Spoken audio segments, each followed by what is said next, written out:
口养生五谷粉会需要几种原料？几百种的。一个客户啊，像我现在讲就200个客户，一个客户10种就好。你这样就想，就至少多少2000种。所以我现在都数不清我的配方有多少。抹茶、五谷杂粮和草莓口味，天然食材取代人工色素，结合乡镇特色的客制服务，很到位。哎，这个我可以猜得出来，红枣对不对？对，红枣。面心玉清雄，味道很清香啊。当清香哈，味道很清香。有没有还甜盐？哦，因为是天然的，你也可以说以为黑甜盐鸡，对不对？因为是天然的。天然的。民国64年开始经营豆类食品厂的林文秀，蓬勃事业一度因经营不善走下坡。低潮时，一张刁难的订单是他转型的重要关键。他要的是中和的，我一下要20-30种的一种味道，你要给我做出来。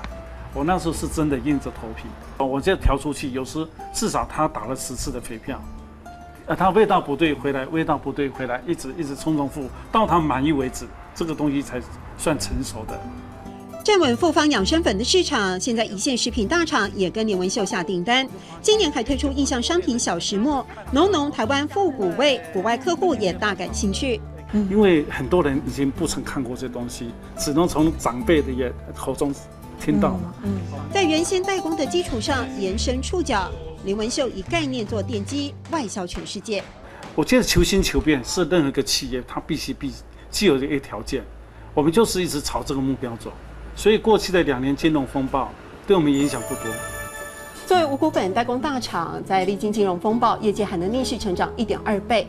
求胜、求得生存的关键在于非常清楚自己的方向。老板说就是要满足客户的需求，这句话说得简单，过程中花时间，不怕被刁难。面线一千雄，以味黑甜盐鸡。面线一千雄，以味黑甜盐鸡。